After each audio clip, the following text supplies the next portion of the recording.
Hey folks, my name is Suds. And I'm Nikki. Welcome to Zero Calorie Marketing. Tune in to listen to us speaking to some of the most innovative, brilliant, open-minded marketers we know. Each episode features a different marketeer with a unique perspective on marketing, branding, life philosophy, and everything in between. Lend us your eyes and ears for the next hour or so as we discover more about the person and also the unique path that they took which led them to where they got to. And the real story behind the why, where, when, and how they do what they do. Without a further ado, let's get to it. Welcome to Season 2, Episode 3 of Zero Calorie Marketing. I am the host, Suds, co-host and also founder of Interesting Content, joined by Nikki, the lovely co-host from Leafy Hertfordshire. This Leafy, so Tom, this Leafy Hertfordshire thing is just this image Suds has tried to create of me where everyone thinks I'm, around horses and sheep and just frolicking, very much like great expectations maybe. But no, that's a big lie. I'm stuck in four walls like everyone else.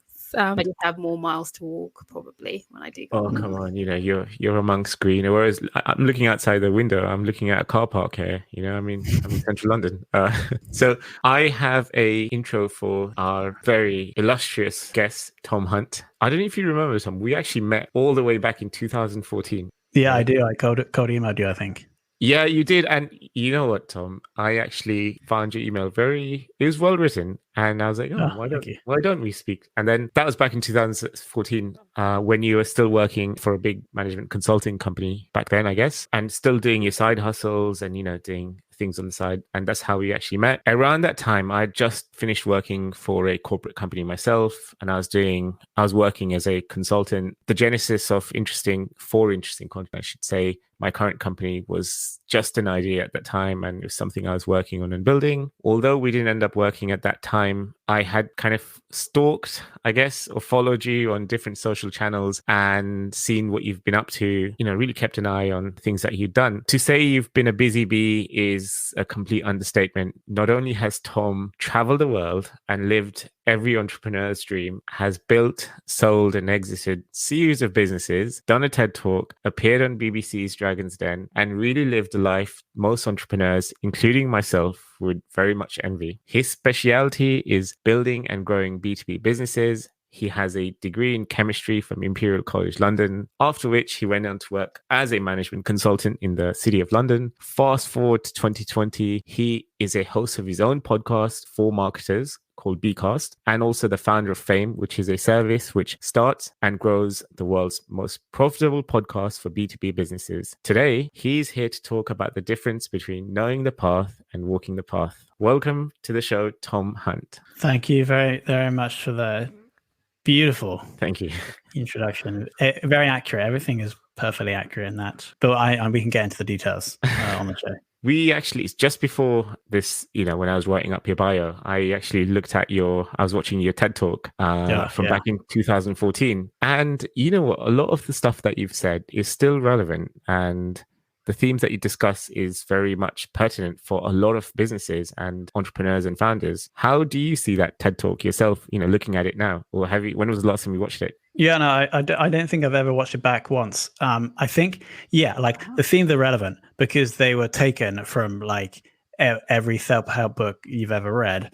That was the point in my kind of journey where I think at the start when you're getting into business and self-help, you get really excited about stuff and you think everyone should know about it and it will change the world. And so that's kind of what happened. And so that talk, it's really, I can't remember the exact sources, but it's a summary of classic help stuff, right? Which is essentially that if you're trying to achieve something, have a bias for action, so you learn along the way. And so that, I think it's always going to be relevant, and it's almost been, I've stuck to that too much, I think, in that I have my bias to action is too biased, in that actually that I should be more strategic about what I do and do less stuff. And so that's actually what I'm trying to do now, which is and I only realized this 5 years after doing that talk, where actually, yes, you do need to act and you do need to do stuff, but you need to be doing the stuff on the right thing for you.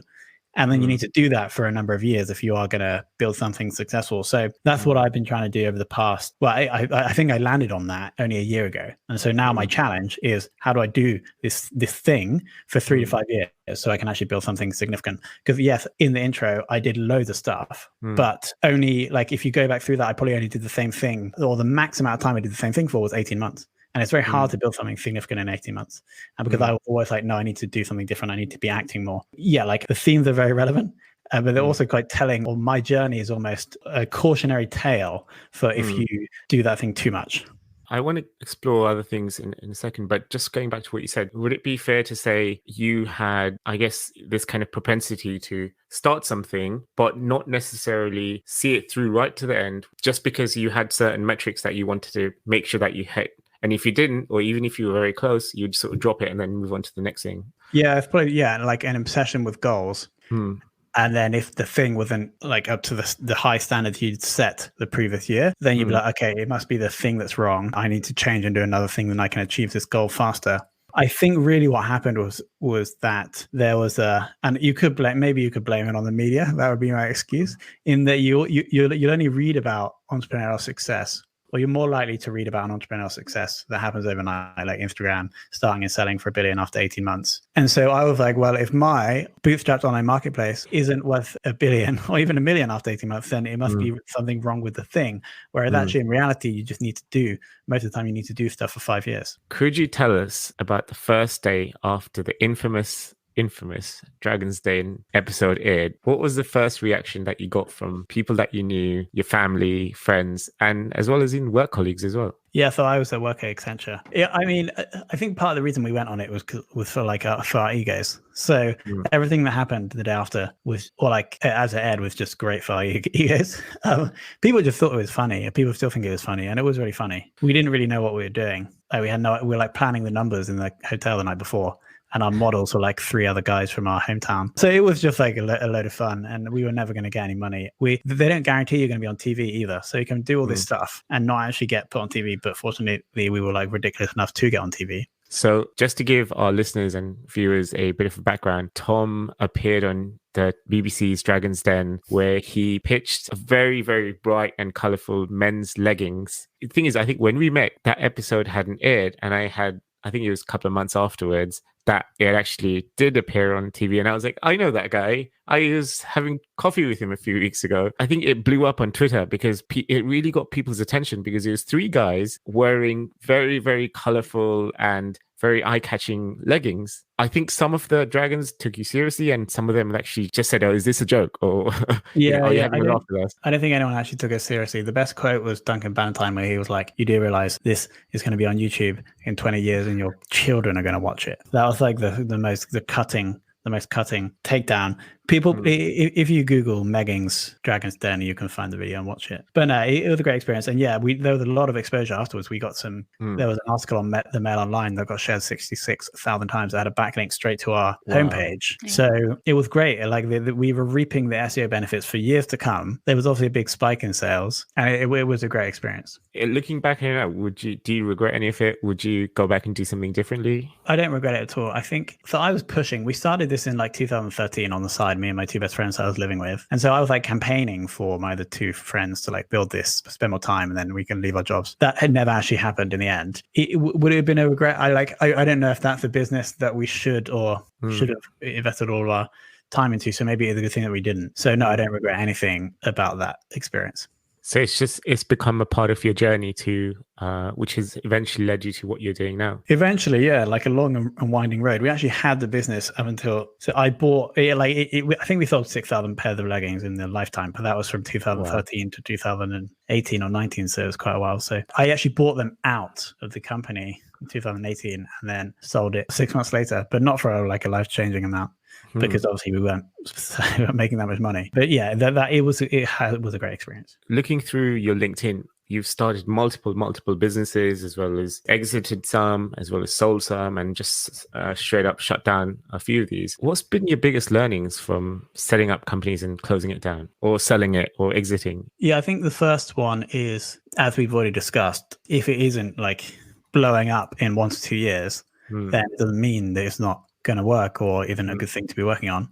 So that's the first one. Actually, the one business that I think that if I just persevered the whole time, with actually the second iteration of the business I cold emailed you about. When I cold emailed you, we had this team in the Philippines, and it was like an outsourcing company where we would charge for the VAs, and then we would manage the process. Then that morphed into this online marketplace where it's essentially the same thing, but instead of us charging more and managing the whole process, it was a marketplace where you go and find them, hire them, and pay them through the platform for like Upwork, but just for Filipino virtual assistants. So that was the thing that I think is arguably my biggest success. Not that it was a massive success because I sold out too early. I sold out after 14 months of doing that. And so the biggest learning, and I think so that was sold in end of 2016 or 17. I think if I just continually executed on that for the next 3 to 4 years, it could have probably been a significant business. So that's my biggest learning, is that you just have to do things for longer.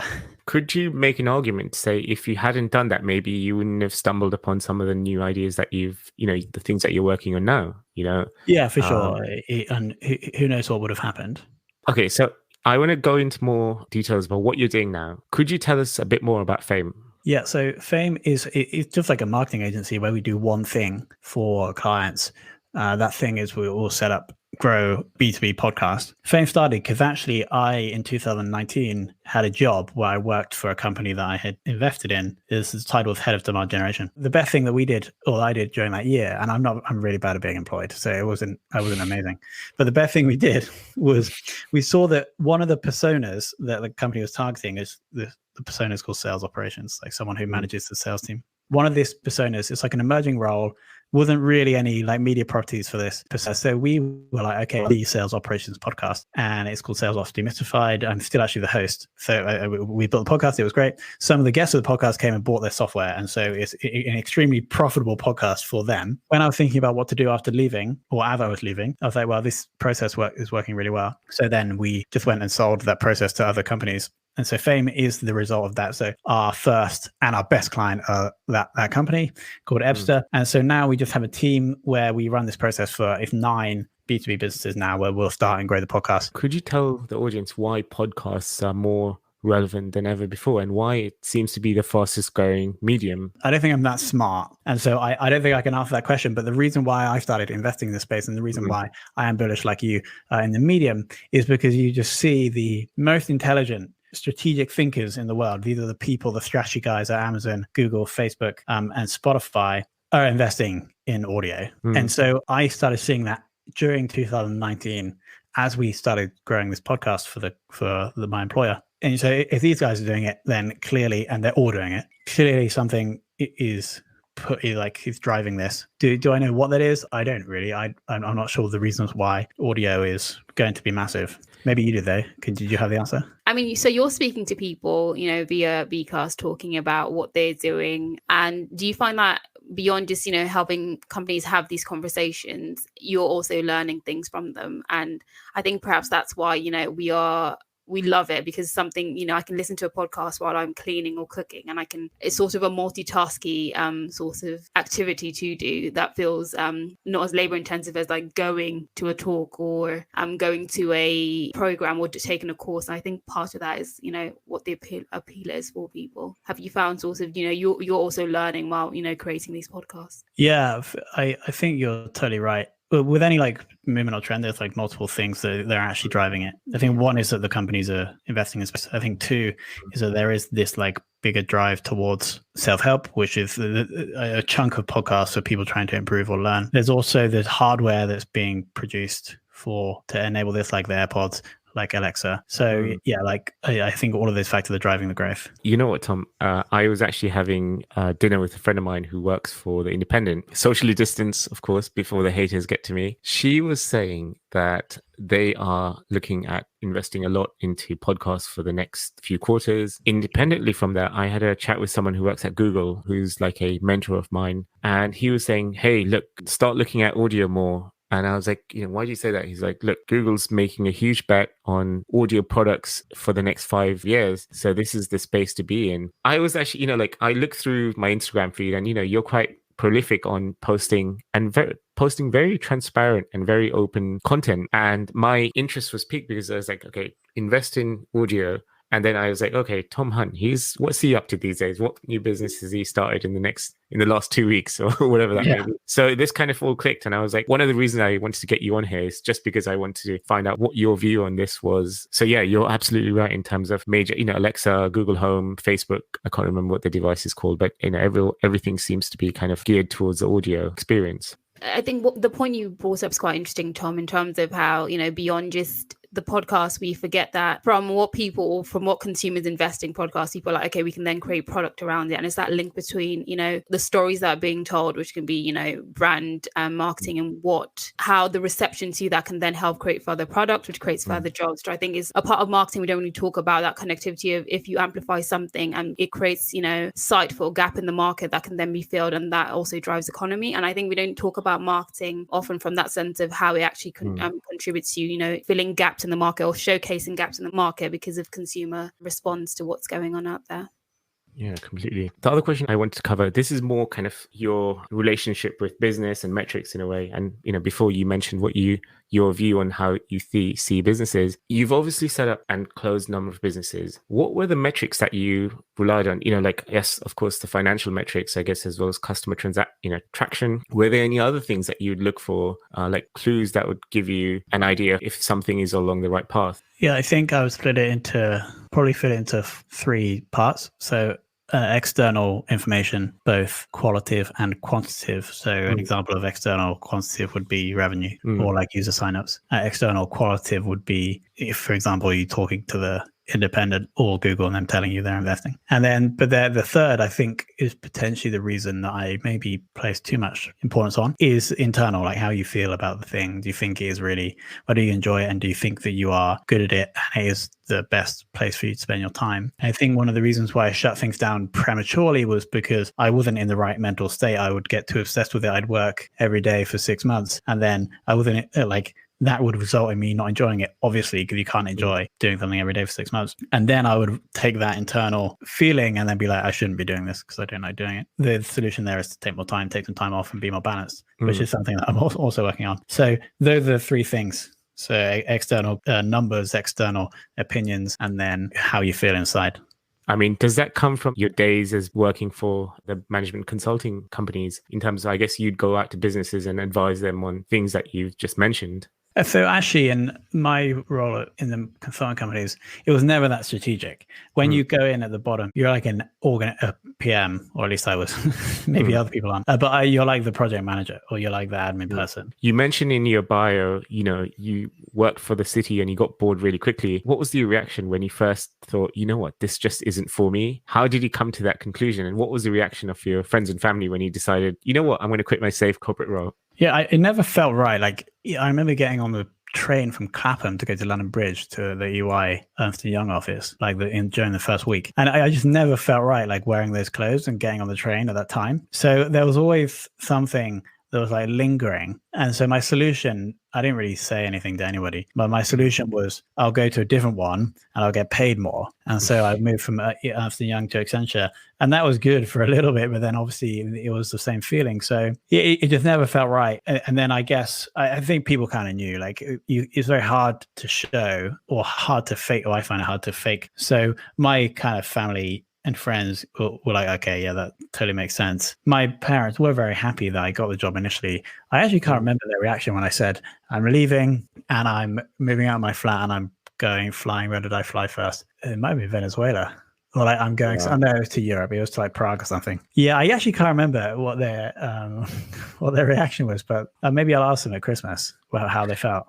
Actually, that was one of the other questions I had in mind in terms of you travel the world. I guess you were working from your laptop wherever you had ended up. Did you feel like you were living the dream, or what does that actually feel like as a No, not really, because I get very obsessive about things. So all I was doing was working. I wasn't like celebrating or having fun, really. I was just working. It was cool, like going to new places and taking like a little bit of time off and just living from the suitcase was really good. Yeah, it wasn't the dream. Yeah, it goes back to the balance thing. And maybe if I would have liked it more, I would have been more consistent about what I'm doing. And so now, yes, I'll probably work like a normal amount, but then I try to have interests out of work, which is going quite well. Like I play chess now. Okay. And I played football last week. So no, I didn't feel like it was the dream. If you could give your younger self some advice in terms of work-life balance, what would you advise him? Yeah, my argument against balance used to be that if you're balanced, you're going to be average. You're not going to achieve the goals. I'm coming round to the argument that actually you can almost go farther if you are balanced. You don't have to work so much. You can do better work in short amounts of time if you enjoy your life. So that my advice, and so this is my dad. Yeah. So this was my dad's advice. I'd always used to get injured because I would take up a new thing, or I was really just running, and I would just run too much, and I'd get injured. Or I'd start going to the gym, and then I get injured. And my dad always used to say that like everything is about balance, and I just ignored that for a decade. And then now I'm like, God, Dad, you are so right about that. The advice I would give to my 21-year-old self. So how, in a typical week, I mean, I guess you are the host of your podcast, bCast, and also you're running Fame, which you are bootstrapping at the moment. What does your typical week look like? Just to clarify, bCast, the Fame is the agency. bCast is a podcast hosting software. It's a tool that people can host the software their podcasts on. Well, I do have another podcast as well, though, of course, because I have to have more than two things going at the same time. What is the normal day? Only recently started getting up quite early, like 6. And I'll run for 15 minutes, and then I'll have a shower, and then I'll meditate, and then I will write the to-do list in the thing, and then I'll start working, normally about 6:45. Now, because I know that at 9, I have the team, I have the clients pinging me, so I don't get that much good work done in the day, but I'll have a 2-hour window where I try not to look at Slack or email, where I actually get good stuff done, in normally writing or thinking. And so I'll do that, and I'll get to 9, and I'll just have black coffee. After 9, everything starts happening. Maybe I'll get a little bit of good work done during the day. I like to push all podcast recording and try to push meetings if possible to the afternoon. So in the morning, you might get like a little bit of good work done. But normally it's just 2 hours before anything happens that things actually happen, that I can actually move stuff forward. I see the rest of the day more like maintenance, making sure everything happens that's supposed to happen. The 2 hours in the morning, like basically pushing the rocks up the hill, which is what you're doing when you're growing any business. How that's split between Fame and bCast, it's about 50-50 in terms of pushing. There are quite a bit of overlap. If you think about what we're trying to do for the customers of both of those, is grow their B2B business with a podcast. So there are overlaps with like the things I do to push them forward. But yeah, that's how the day looks at the moment. How do you split your time between, I mean, do you just like prescribe yourself like a set number of hours, like a 40-hour week? And then, now that you realize that you need a healthy kind of balance, or do you actually tend to be very task oriented to say, okay, these are the things I need to get done. Once I do that, I'll go and, have a walk or go for a run or swim or play chess. I'll basically try and finish work at 5, but maybe it shouldn't be like that. Maybe it should just be once I've done these things. There's always more things that can be done. The point is, it's bad if you do more things, because then you're going to hate your life and you're going to get burnt out. I try to finish at 5, and so 6 till 5 that's 11 hours. And I don't really stop for lunch, but I'm not doing good work at all for 11 hours. I'm doing good work for like 3 hours. So maybe I could cut that down and finish at 4, and then have more time to like do fun stuff and enjoy my life. So that's a good point. I don't have a good answer to that question. For my side, yeah, I've started meditating in the mornings as well. This was, directly as a result of the lockdown, where I needed a change of scene, which I couldn't really have outside of my flat or just going around the block. And I started, I spoke to a friend of mine, Colin, and he gave me, he's been meditating for years, and he's just like, look, just try it, close your eyes and just think about nothing. That's incredibly hard to do. I started by doing it for 2 minutes at a time, and then it increased to 3 to 4. And now, sometimes I get up to 5 to 10 minutes. And I'm trying to get myself a minute every day so I can meditate for longer. And then, I start getting on with my day. Nikki, do you have anything to say about it? I know that we're just talking here. Yeah, I did have a question. So in terms of doing the hard stop at 5, I think that's quite a challenging one, particularly because we're working from like our home spaces now, and you're sort of like, you don't have to move as much. How did you get yourself to the point of saying, okay, it's this time and I'm going to make this cut off? And, how did you get yourself to that point? Really good question. Like scheduling things in the evening helps. Like if you have to go and play football or meet a friend at 6 to go for a run, then you have to do that. So yeah, I don't have a good answer. It's more like you just have to do it. But planning stuff and social pressure can help. But you seem quite like a person who says, go until stop, in terms of like, if you look at something, a project, life, you're like, I want to do this, and you can go for it. I know you've spoken about sort of, regretting selling off some companies or not following through the idea, but have you ever thought of yourself as just a starter who's meant to pass the baton? Because you seem to work as a person who, can build something, but you don't have the steam to finish when your heart's not in it. So have you ever considered that? Maybe I'm just, no, this is in the relay race. This is a very good point, Nikki. Well done. Yeah, I think some people are better at founding companies than being a CEO and running them. I did get really good at founding companies, and I think I am really good at that stage. And so I don't see, there's two options. Either I just do that, and then maybe I work in a like accelerator where I help other companies get started, or I just build stuff and then pass them on. So that's one option where I only do that. Or the other option is that I try to challenge myself and keep doing something. That's the option that I'm taking because I do think that I can. Well, we're going to find out, right? I've been doing these two things for a year. Yeah, so I was like, okay, we're almost at the 18 month yeah, mark. I know. But we're also going to be working differently. So the options for, how you can network to sell or push are different. So I wonder if this is your, 2020 has been good for your type of work. Yeah, it's very, very well spotted. Right now, at the 12-month point, I admit we're not at the 18-month point, but I'm feeling confident that I can do these two things for the next 3 to 5 years. So we'll see if I'm going to do that or not. Maybe I should come on in a year and you can, well, actually you check my LinkedIn to see if I'm doing two other things. We'll do that. And if I am, then there should be a punishment. If I'm not, then there should be a prize. We'll all go for a meal at Nando's. Yeah, sounds good. On Tom. But if you do can manage it, then I'll get the meal. Sounds good. You can have everything you want. Do you think your space, the changing of space, has like sort of contributed to how you're working differently? And in a positive or a negative or neutral way, do you think that's just really changed how you approach your work? And so the work environment, like the office or the room, I think it does does play a part. I think having one place in your house that you like made really good to work is really important. We were traveling. We left London and we're basically safe hopping for 6 months, and it's really hard to get a routine and to do good work when you're doing that. I'm trying to think about this where I either have or haven't enjoyed the work, and I think especially traveling around the world is similar to this year where you never really have a good work environment. It can be quite uncomfortable. There's so much uncertainty outside of work that maybe that did contribute to not enjoying the work so much. So I know that for the next year at least, I'll be in this work environment, maybe for longer. And so this is another thing for us to look at and test. I think it's probably bullish for my sticking power. So we're coming up to a year of, fame and bCast. And I think for a lot of people, there were ideas you had in January and there were ideas you had to have by April because everything you sort of planned for how you're going to engage or talk to people had to be different because of where people were and also the concerns people had. What were the ideas you had in January and how have they changed now, or have they at all for the businesses that you run? So both Fame and bCast. The general thesis of the two companies hasn't changed since they were conceived, which is actually, so one of them was conceived really 18 months ago. One of them, actually they were both kind of conceived 18 months ago in August 2019. The thesis hasn't changed. Maybe like nuances in the marketing strategy or the product has obviously changed. Like we're still just doing, the goals are exactly the same. We're still trying to do exactly the same things, and we're just getting slightly better every month, or I like to think we are getting slightly better every month, both in the marketing and on the product side. And this is really how you grow a good business. Unless you have some super innovative idea and you have the ability to execute on that idea and you raise loads of money, there's not going to be this big step change in the value that you can create for people that will drive massive growth.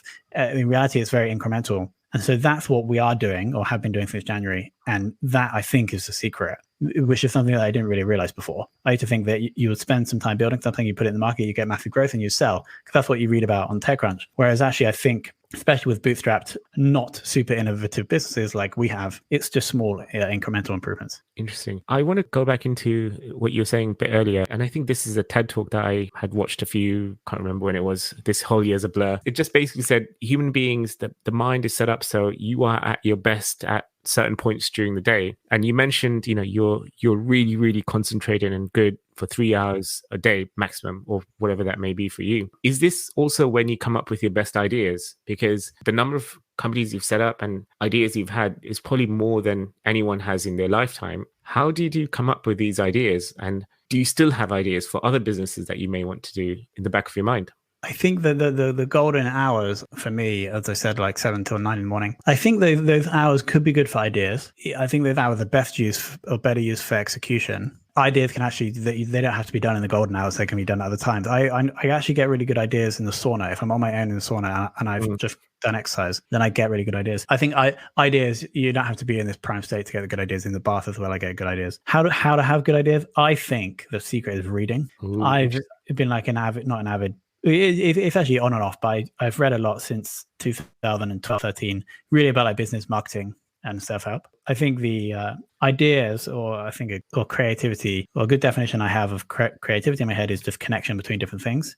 And for you to connect different things, you have to have things to connect from, and you build up that kind of knowledge, I guess, through reading.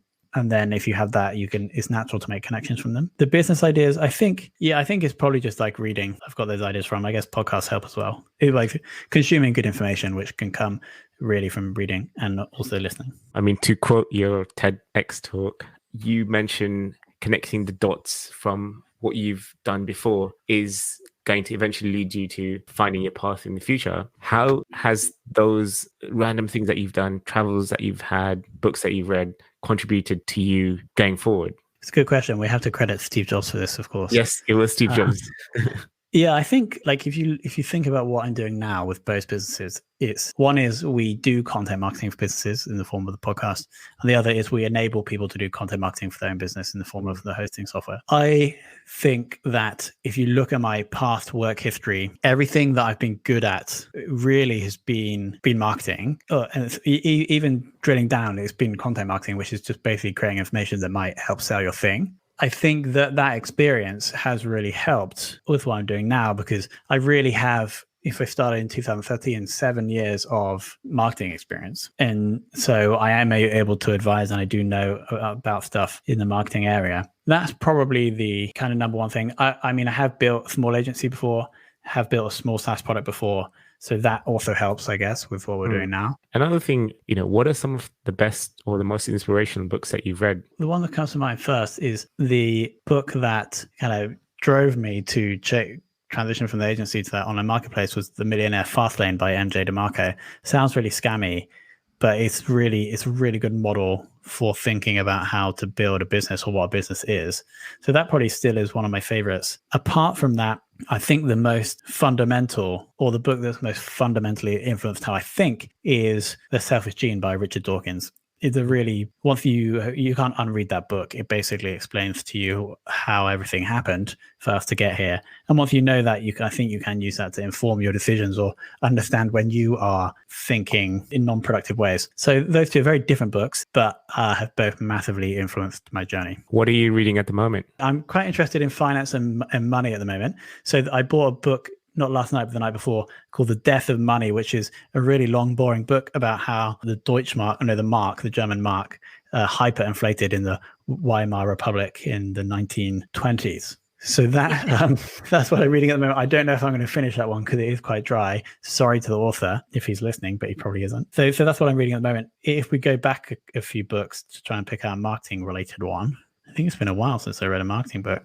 I read a good one on podcasts. There isn't many good books on podcasts, but the one that I have read that I did think was really good, I'm trying to get him on my show, is called Build a Big Podcast, but I think it's David Taylor. And that was actually really good. So that's one I'd recommend if people are interested in podcasts. Going away from just marketing and business books, are there any other fiction books that have really kind of changed the way you see the world? My favorite fiction book is Shantaram. Big read. Have you read that? I haven't read it, but it's on my kind of long list of books to read. And yeah, it's so good. Yeah. You should bump that up. It made me really want to go to India. And so I went to India because of that book. It's just a really great story, a true story, supposedly, about a guy who leaves prison in Australia, goes to India and does loads of crazy stuff. So that's a really amazing book. That's my favorite fiction. I don't know if it's influenced me. I just had this brainwave. Could you say that has some analogies with your life, being in prison in a corporate role, doing a lot of crazy stuff and finding yourself? Yeah, I've never thought about that, but I read it. When did I read it? I think I read it before going in the corporate world.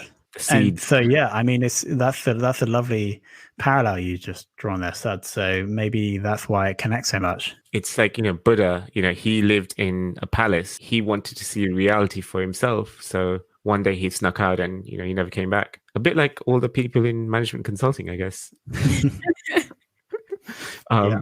I think just to sort of wrap things up, what's been the best lesson that you've learned running your businesses? The most fundamental thing you have to understand if you're going to do well in business is the ability to put someone else's need before your own. So if you do that in the short term, in the long term, you can ultimately win.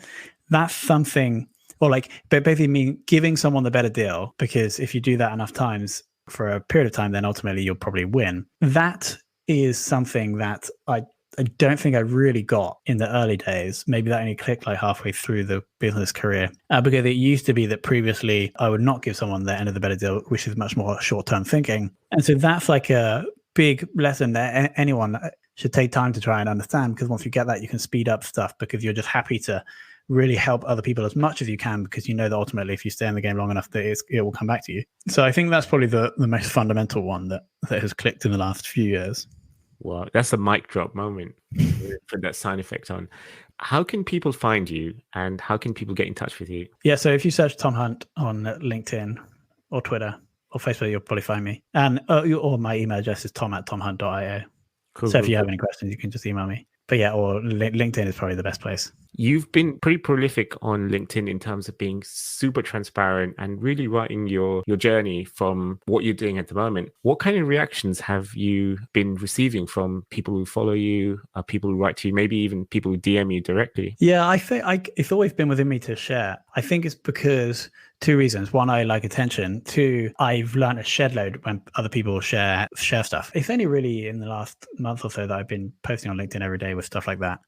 I don't know if I've had any like really good things happen. Maybe you have to do it for longer. But the best one I can remember, though, when I was growing Virtual Valley, which is an online marketplace that we've discussed, I did a podcast where every day I do a 10-minute episode and I talk about how it's growing. There's this guy that listened. I didn't actually know he listened. He like emailed me afterwards when I was thinking about raising money for the next thing. And he was like, I listened to your podcast for Virtual Valley for X amount of time. I think it was really great. I can invest in this thing for you. It never actually happened in the end. But that's a good example, I think, of sharing, like being honest and open. It can really draw, like a load of people will push away because they think you're an idiot or they think you're doing stuff wrong. But then there'll be probably a smaller group of people that will be attracted to that. And so, and when they are, there's quite a strong attraction. For example, someone just wanted to give me money, even though we never met, he just listened to me on a podcast. So I think that's probably the best end result, is that you attract a specific type of person, probably one that believes and thinks in the same way as you. And then those bonds can be profitable, as that what would have been if it happened. In terms of, what you've been listening to this year in the podcasting space, or what's been created, is there anything that's really stood out for you that you think everyone needs to try this once to see if it's to their taste? Yeah, the one I was actually listening to just before this interview, it's called All In, and it's with 4 like Silicon Valley titans. So one is the guy Jason, who does This Week in Startups, with Chamath, who there's basically 4 billionaires, and they're just chatting because they used to play poker together, and now they just record it basically.